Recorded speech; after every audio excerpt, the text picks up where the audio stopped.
사랑하는 성도 여러분, 그리고 진리의 말씀을 사모하는 모든 분들께 주님의 이름으로 문안드립니다. 오늘 우리는 인류 역사의 거대한 물결 속에서 하나님의 놀라운 계획이 어떻게 펼쳐지는지 성경 예언의 창을 통해 함께 들여다보고자 합니다.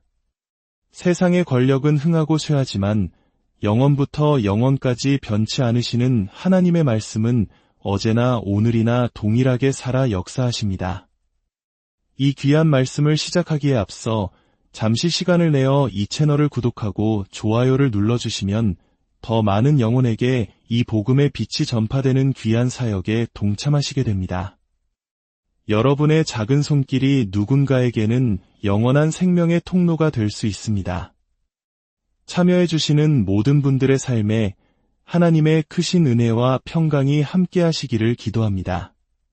자, 이제 요한복음 1장 18절의 말씀으로 오늘의 여정을 시작하겠습니다. 본래 하나님을 본 사람이 없으되 아버지 품속에 있는 독생하신 하나님이 나타내셨느니라. 어떤 분들은 이 구절이 독생하신 아들로 번역된 성경에 더 익숙하실 겁니다. 하지만 가장 오래되고 권위 있는 고대 성경 사본들을 비교 연구해보면 원문은 독생하신 하나님에 더 가깝다는 것을 알 수 있습니다. 아주 작은 차이처럼 보이지만 여기에는 엄청난 진리가 담겨 있습니다. 필사 과정에서 생긴 작은 실수 하나가 후대 사본에 영향을 주기도 했지만 수많은 고대 사본들을 교차 검증함으로써 우리는 원본의 의미에 더 가까이 다가갈 수 있습니다. 이 구절이 독생하신 하나님일 때 그 의미는 극적으로 분명해집니다. 이 말씀은 인류 역사상 유일하게 태어남을 경험하신 하나님에 대해 증언하는 것입니다. 영원 속에서 시간 속으로 들어오셔서 한 인간의 모습으로 태어나기를 스스로 허락하신 유일한 하나님. 그분이 바로 우리가 믿는 예수 그리스도이십니다. 예수님은 성부 하나님과 동일한 본질을 가지신 참 하나님이시며 동시에 완전한 인간이십니다. 이 두 신성이 한 인격체 안에서 섞이지도 나뉘지도 않은 채 온전히 연합하여 존재하십니다. 이 놀라운 진리는 기독교 신앙의 가장 핵심적인 초석이 됩니다. 이제 하나님의 거대한 계획이 어떻게 역사를 통해 준비되었는지 살펴보기 위해 시간을 거슬러 올라가 보겠습니다. 바로 알렉산더 대왕의 이야기입니다. 알렉산더는 역사상 가장 위대한 정복자 중 한 명이었습니다. 그는 천재적인 전략가였지만 그를 특별하게 만든 것은 단순히 영토를 정복하는 데 그치지 않았다는 점입니다. 그는 정복한 민족에게 자비를 베풀고 그들이 그리스의 언어와 문화를 받아들이도록 장려하는 뜨거운 열정을 가지고 있었습니다. 그는 자신이 정복한 모든 땅을 헬라화시켰습니다. 즉, 그리스 문화권으로 편입시킨 것입니다. 이를 위해 그는 중요한 과업을 수행해야 했습니다. 당시 그리스는 여러 도시 국가로 나뉘어 수백 년간 서로 싸우고 있었습니다. 알렉산더는 이들을 하나로 통합하기 위해 모두가 소통할 수 있는 공용어를 만들어야 했습니다. 그는 여러 방언을 통합하여 코인의 헬라어, 즉 보통 헬라어를 만들었습니다. 그리고 이 언어는 이탈리아 반도 끝에서부터 인도의 인더스강 유역에 이르기까지 그가 정복한 광대한 영토 전역에 퍼져나갔습니다. 그가 심은 헬라 문화와 언어는 그가 죽은 후에도 수백 년간 그 지역의 공용어로 남았습니다. 바로 이 언어, 코인의 헬라어로 신약 성경이 기록되었습니다. 하나님께서는 한 위대한 이방인 정복자를 사용하셔서 장차 복음이 온 세상에 가장 정확하고 신속하게 전파될 수 있는 언어적 토대를 마련하신 것입니다. 코인의 헬라어는 문법과 구문이 매우 정밀하여 저자의 의도를 오해 없이 명확하게 전달하는데 가장 탁월한 언어였습니다. 이 모든 것이 어떻게 하나님의 섭리 안에서 이루어졌는지 생각하면 놀라움을 금할 수 없습니다. 하나님께서는 예언자 다니엘을 통해 인류 역사를 주관하실 4개의 거대한 제국에 대해 이미 예언하셨습니다. 첫 번째는 바벨론 제국, 두 번째는 메데바사 제국, 그리고 세 번째는 알렉산더 대왕이 이끈 헬라 제국이었습니다. 다니엘서 8장에는 이 제국들의 이름이 명확히 기록되어 있습니다. 그리고 다니엘은 4번째 제국이 등장할 것을 예언했습니다. 이 제국은 헬라 제국이 남긴 영토를 계승할 것이며 이전의 그 어떤 제국과도 비교할 수 없이 강력하고 잔인할 것이라고 말입니다. 흥미로운 사실은 알렉산더가 세계를 정복하던 그 시기에 장차 4번째 제국이 될 로마는 이탈리아 반도에 위치한 작은 도시 국가에 불과했다는 점입니다.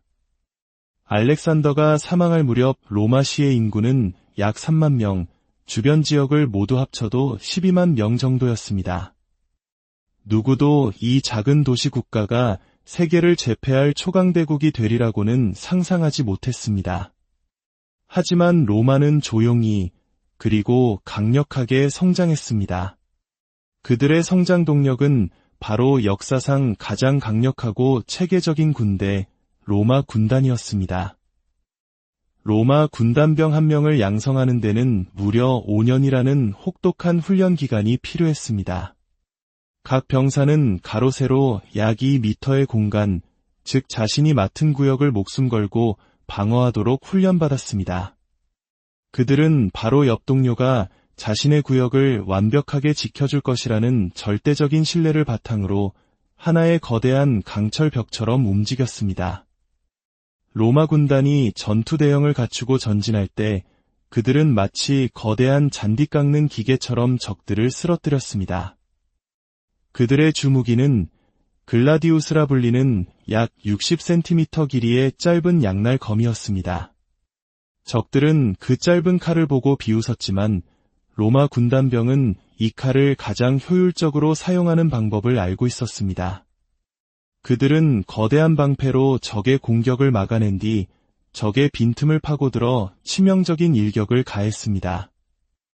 이런 훈련 덕분에 로마 군단은 보통 10대 1의 수적 열세 속에서도 거의 패배하지 않았습니다. 그들은 다니엘의 예언처럼 새와 같이 모든 것을 부수고 빻는 무서운 군대였습니다. 이 로마 군단의 철저한 기강은 신약 성경의 한 중요한 사건을 이해하는데 결정적인 단서를 제공합니다. 바로 예수님의 부활입니다. 복음서에는 대제사장들이 제자들이 예수의 시신을 훔쳐갔다고 소문을 내라며 무덤을 지키던 로마 병사들에게 돈을 주는 장면이 나옵니다. 그러나 로마 군대의 규율을 아는 사람이라면 이것이 얼마나 터무니없는 거짓말인지 금방 알 수 있습니다. 경계 근무 중 잠을 자는 것은 로마 군인에게 사형에 해당하는 중죄였습니다. 지휘관은 밤새도록 불시에 순찰을 돌았고 만약 존은 병사를 발견하면 그의 옷에 불을 붙였습니다. 그리고 허둥대는 병사의 목숨을 그 자리에서 거두었습니다. 이런 처벌 때문에 로마 군인에게 근무 중 수면은 상상조차 할 수 없는 일이었습니다. 더구나 성경은 그들이 파수를 섰다고 기록하는데 이는 쿠스토디아라는 최고 수준의 경계태세를 의미합니다. 보통 16명의 로마 군단병으로 구성된 쿼터니언이 투입되는 임무였습니다. 16명의 정예 군단병은 지원군이 도착할 때까지 한 개 군대 전체를 막아낼 수 있는 막강한 전력이었습니다. 이런 철통 같은 경비 속에서 무기도 제대로 없던 제자들이 시신을 훔쳐간다는 것은 절대 불가능한 일이었습니다.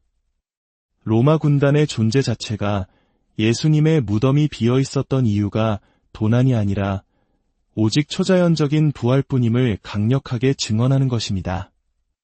알렉산더가 죽고 그의 네 장군이 제국을 나누어 다스리던 혼란의 시기에 작은 도시 국가 로마는 조용히 힘을 키웠습니다.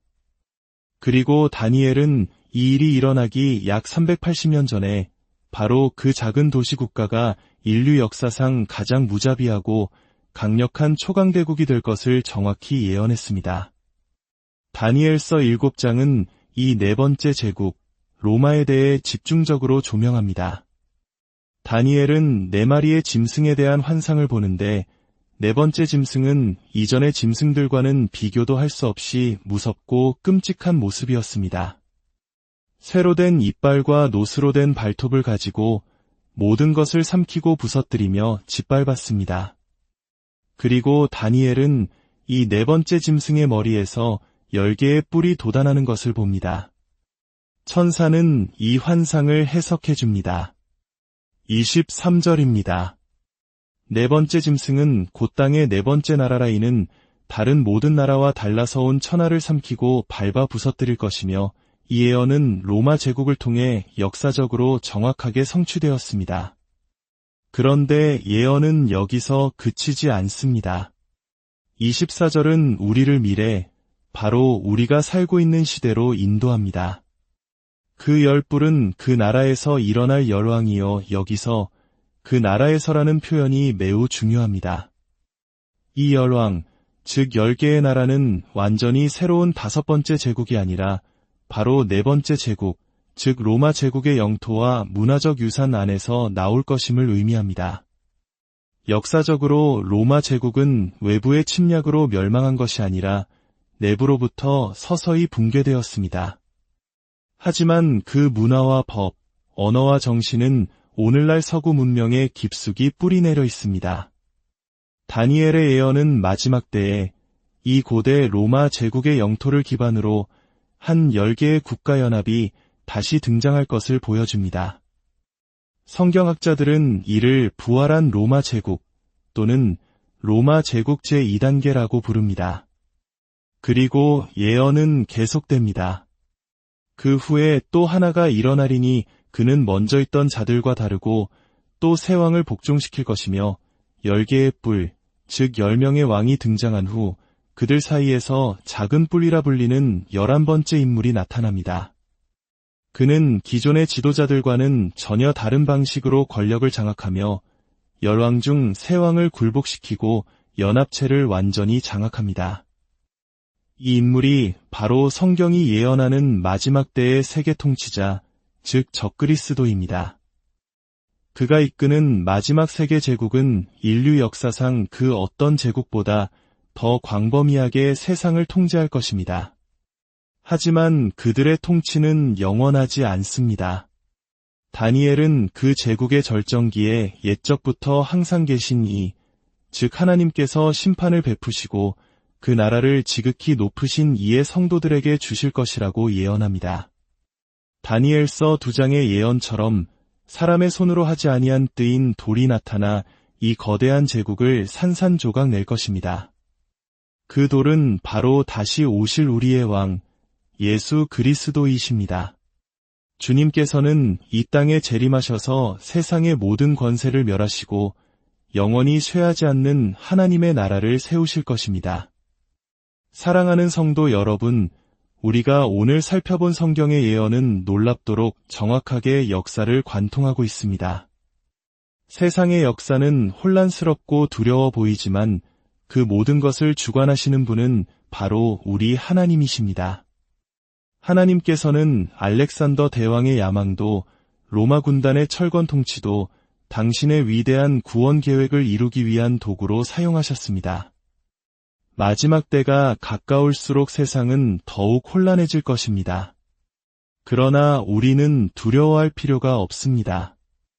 왜냐하면 역사의 마지막 장은 이미 기록되어 있기 때문입니다. 그 마지막 장의 주인공은 적그리스도나 세상의 권력이 아니라 만왕의 왕이요 만주의 주이신 예수 그리스도이십니다. 오늘 말씀을 통해 여러분의 믿음이 더욱 굳건해지고 세상의 어떤 소식에도 흔들리지 않는 평안을 누리시기를 소망합니다. 주님께서 다시 오실 그날까지 믿음의 경주를 힘차게 달려가는 저와 여러분이 되기를 우리 주 예수 그리스도의 이름으로 간절히 축복하고